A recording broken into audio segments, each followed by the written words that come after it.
Muy buenos días, es un placer para nosotros, día, tarde o noche, dependiendo de la zona horaria donde nos esté observando en este momento. Es un gran, inmenso placer para nosotros que usted esté nueva vez con nosotros en su programa, Palabras de Vida en la Crisis, con la sección especial del estudio de la escuela sabática. Tenemos un estudio bastante interesante en esta semana, así que no te pierdas ni un minuto de este estudio.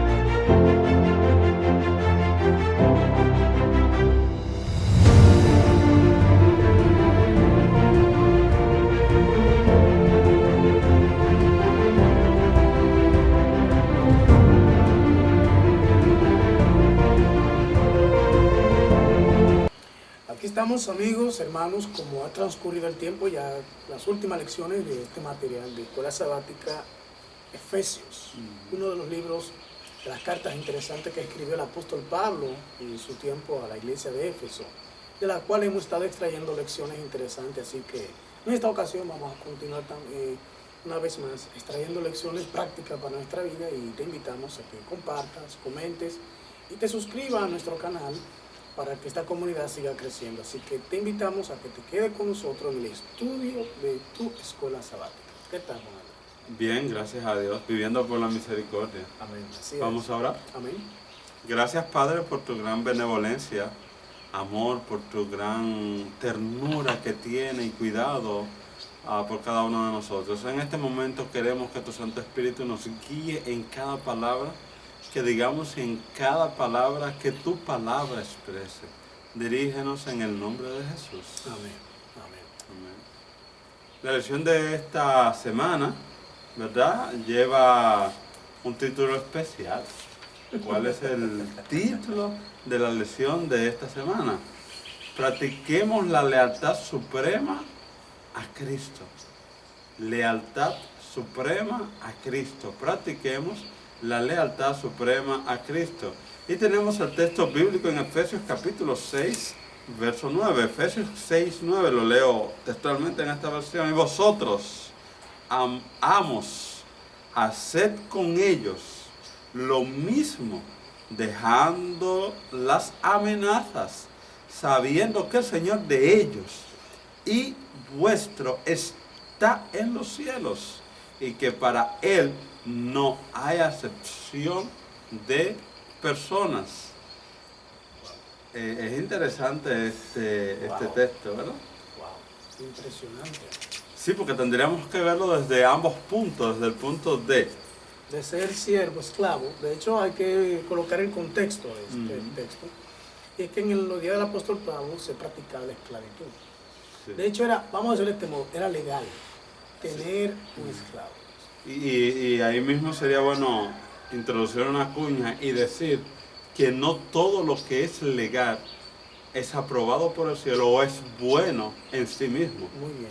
Hay cosas que pueden ser legal por la institucionalidad que las rigen, o sea, por el gobierno que hace, ¿verdad?, que le da la legalidad, pero para el cielo no necesariamente es Está legal. bien. O sea, bajo los principios cristianos, o sea, vamos a decir esto, la Biblia es una constitución distinta Total. a las constituciones de los gobiernos del mundo. De los gobiernos. Y esta no está subordinada a los gobiernos del mundo, sino que todo lo contrario.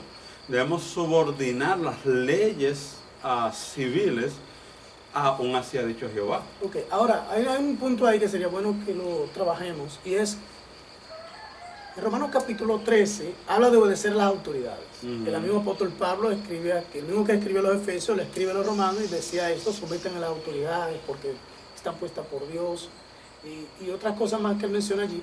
Ahora, ¿hasta qué punto nosotros como cristianos, estamos en el deber de obedecer las autoridades? hasta el mismo punto que lo establece el apóstol Pablo. Hay una autoridad que es por encima de la autoridad civil, bíblicamente hablando, que es la autoridad paterna. Lógicamente, la obediencia a tus padres está por encima de cualquier autoridad civil en un nivel, digámoslo así, moral. Okay. En un nivel moral. No en régimen de consecuencia, porque en régimen de consecuencia, lógicamente, la autoridad civil podría aplicarte ciertas leyes por encima de la de tus padres. Estamos claros en eso, pero en un nivel moral y bíblico, los padres tienen una autoridad por encima de la autoridad civil. Y el mismo apóstol Pablo escribe, someteos a vuestros padres, obedecer a vuestros padres en todo en el Señor. O sea, no está por encima del Señor. Y si eso es a vuestro padre, a las autoridades civiles, es el mismo principio. Deberíamos aplicarle el mismo principio. Obedecer a todas las autoridades siempre y cuando esto no sobrepase la autoridad divina, que es la autoridad del cielo. O sea, hay algunas cosas que es importante detallar, aunque no es el tema propio del Sí, no folleto. es el tema propio del folleto. Si hubiese sido bueno aclarar ese punto en uno de los días, pero tomamos esta parte para eso.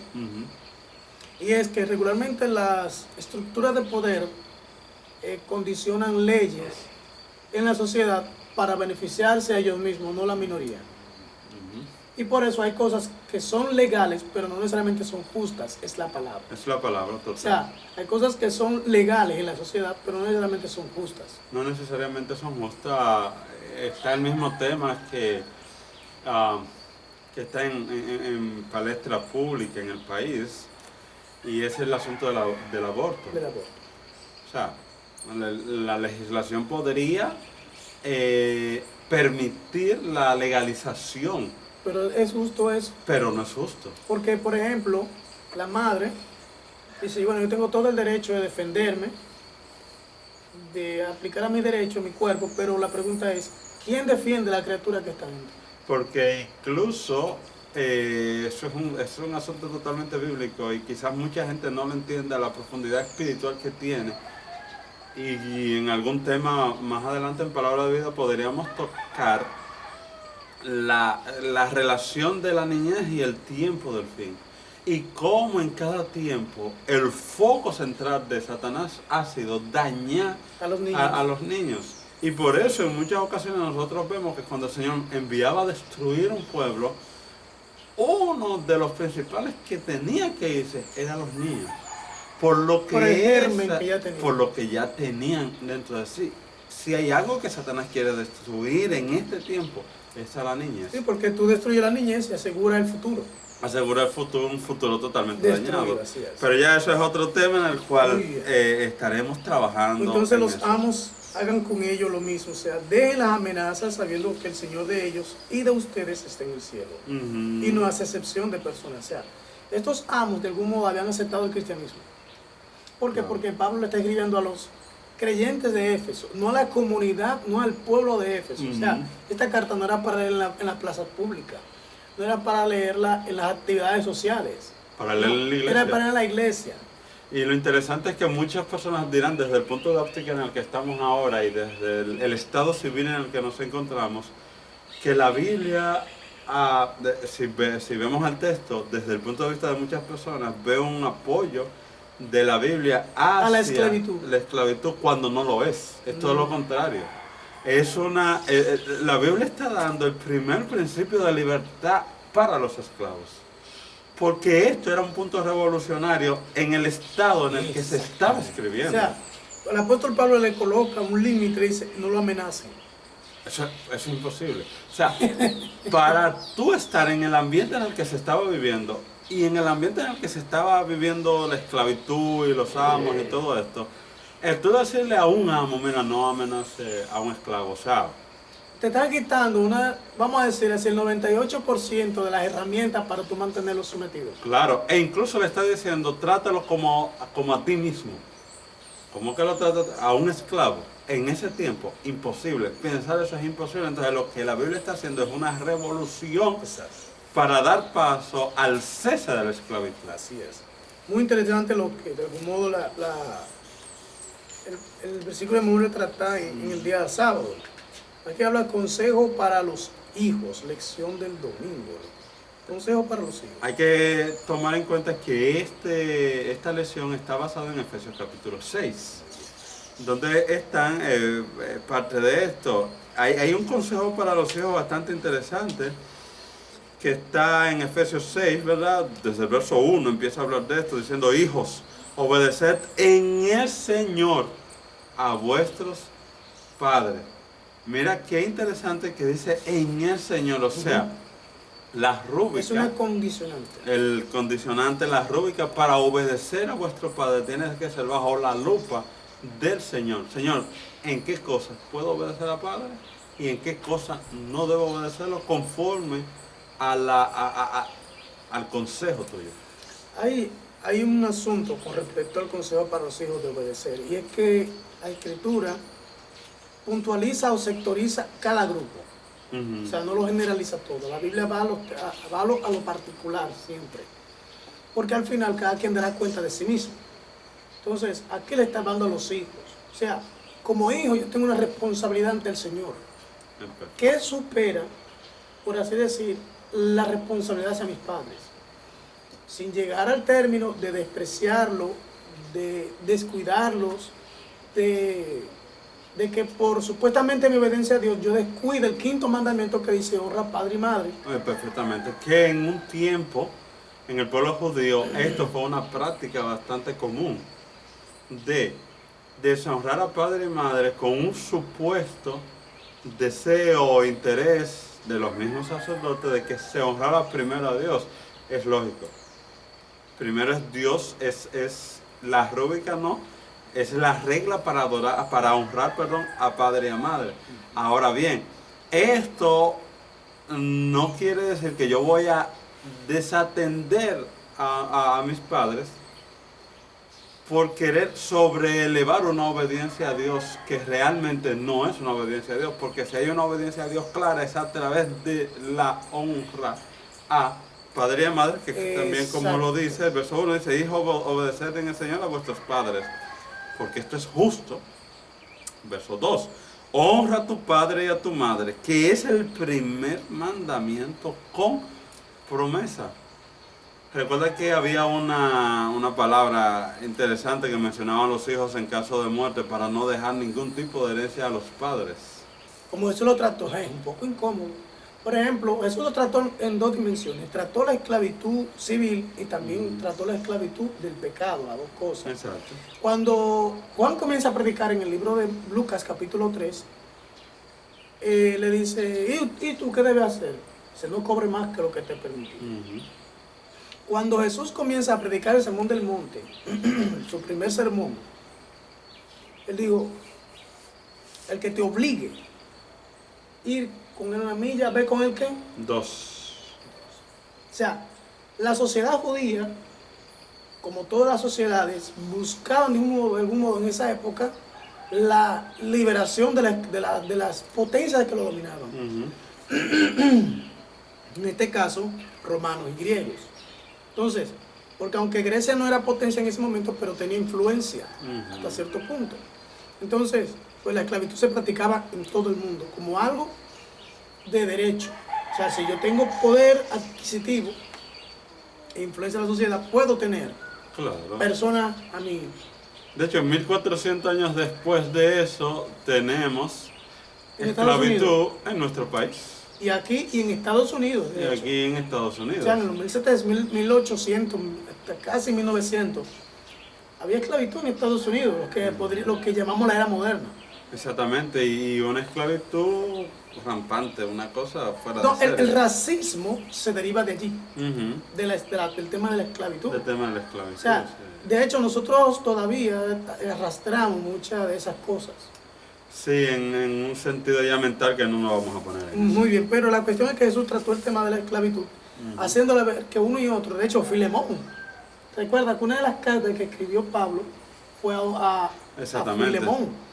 Y Filemón, o sea, ahí trata muy bien el apóstol Pablo cómo debe ser el trato del amo creyente y cómo debe ser la respuesta del siervo creyente. Exacto. Para diferenciarlo. O sea, el cristianismo no busca abolir, escucha esto, para mí muy importante, no busca abolir las leyes de los pueblos, sino que busca modificar la conducta del creyente con relación a eso.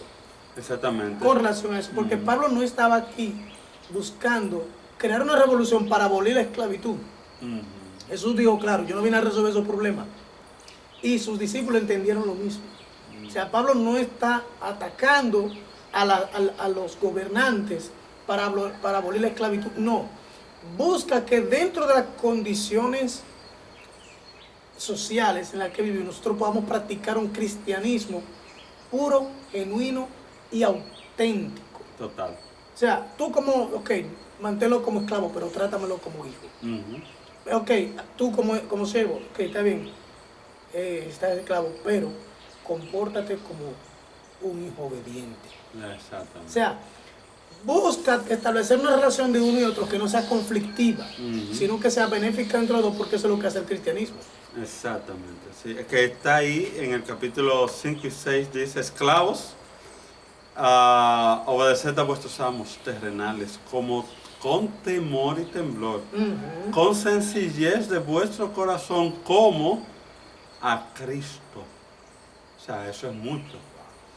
Porque, y es ese gran equilibrio que siempre ha tenido el apóstol, ¿verdad? Claro, inspirado por el Espíritu Santo, de cómo establecer, primero, la diferencia entre esposo y esposa y las obligaciones que tiene entre uno y otros.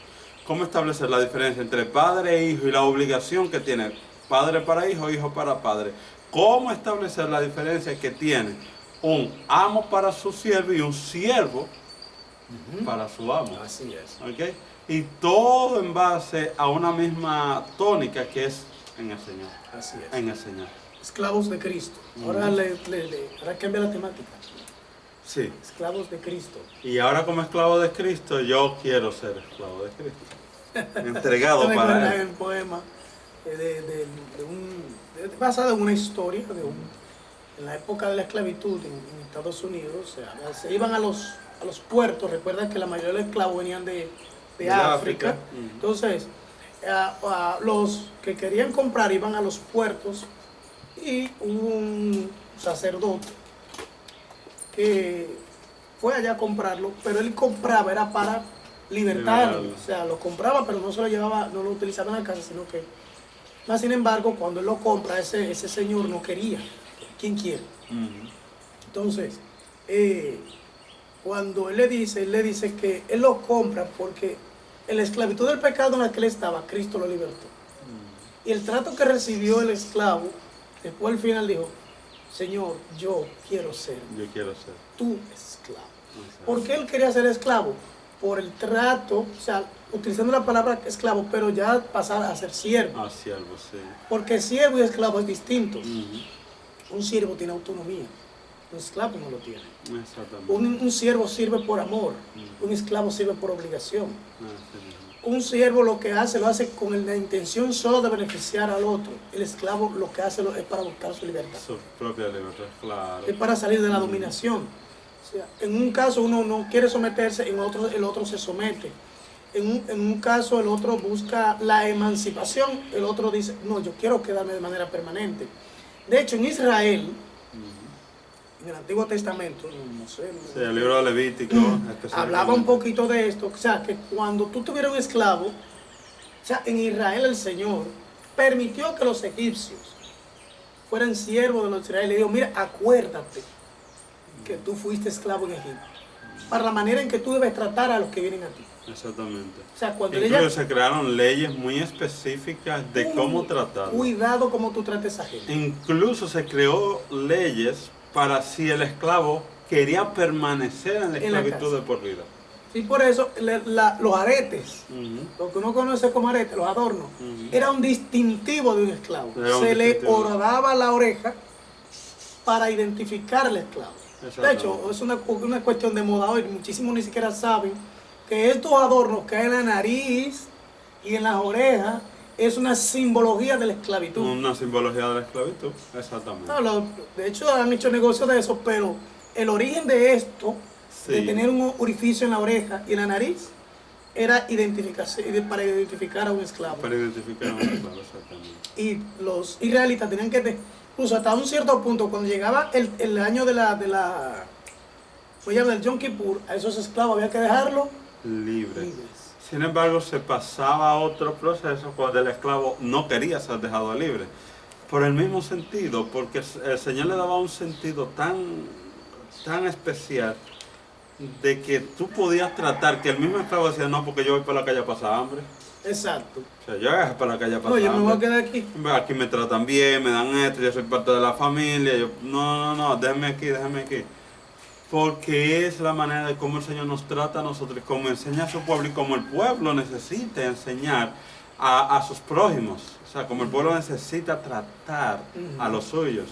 De hecho, una parte interesante es cómo el evangelismo se maneja de la misma forma que cuando tú trates con alguien, ese alguien diga, no, yo quiero.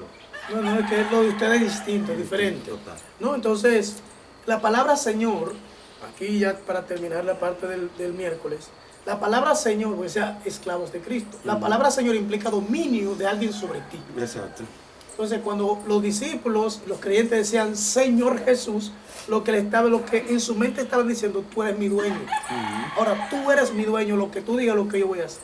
Y el mismo Jesús también dijo, a nadie llaméis. Sí. O sea, Señor.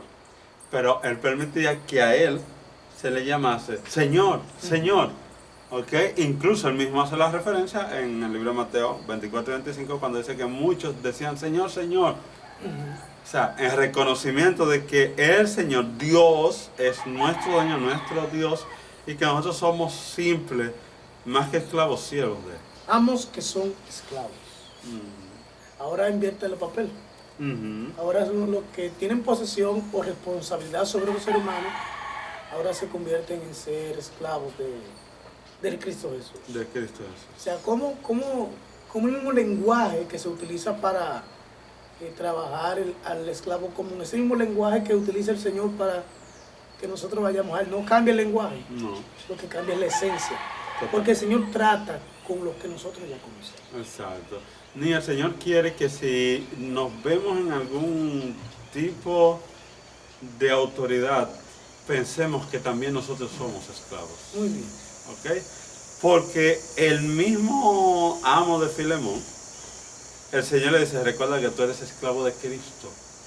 O sea, trata al otro como tú quieres ser tratado porque tú estás en la misma posición del otro. Es que es difícil, Juan Andrés, porque por ejemplo el amo se va a creer que todo lo que él consigue y construye tiene derecho a tratar a la persona como lo trata y que la otra persona no tiene los privilegios que él tiene.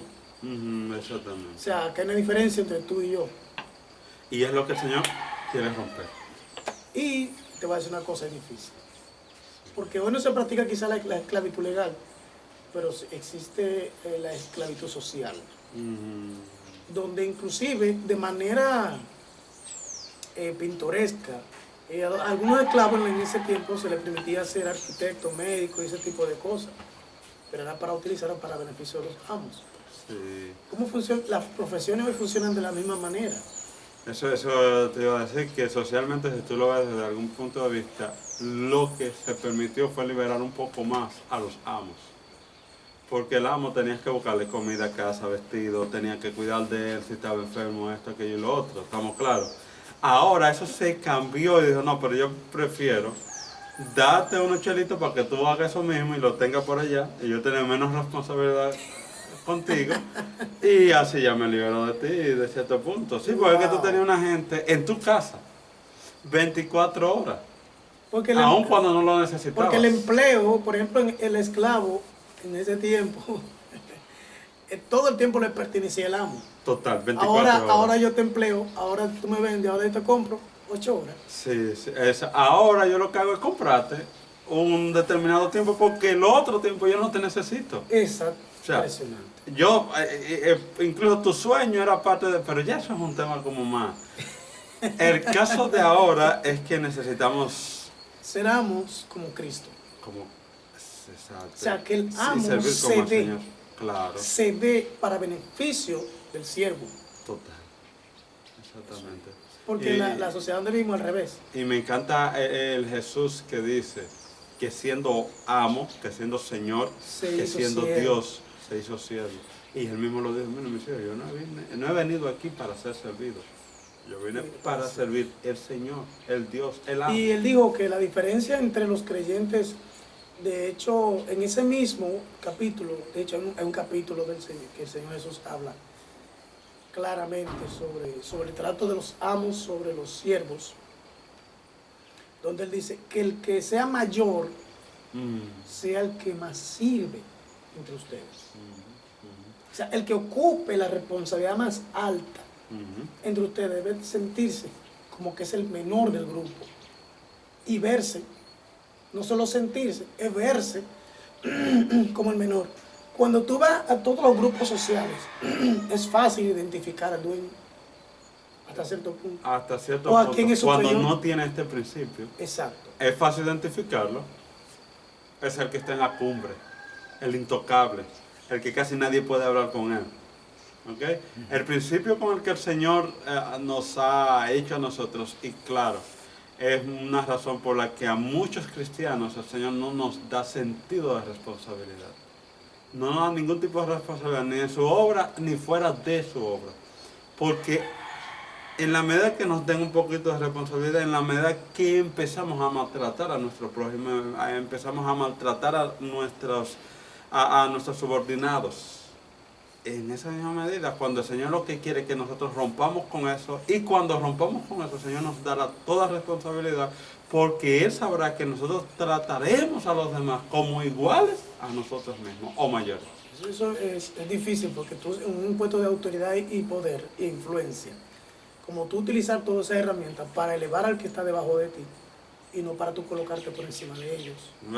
Y eso decía un partido de acá, de la República Dominicana, siempre decía, recuerdo, y se hizo un adagio muy famoso, que todavía la gente lo usa acá, que dice, el poder es para usarlo. Ya tú sabes. Ya tú sabes. Esa es la tónica secularizada y mundanal, que no debe permear, no debió permear los círculos del cristianismo. Y que en muchas iglesias, bueno, es muy permeable ese nivel de autoridad y ese yo soy, aquí yo mando, aquí. Y eso debe romper en el nombre de Jesús, porque eso no es un espíritu cristiano. Bueno, que el Señor nos ayude a ser siervos y dueños como Cristo Jesús. Que Dios te bendiga. Bendiga.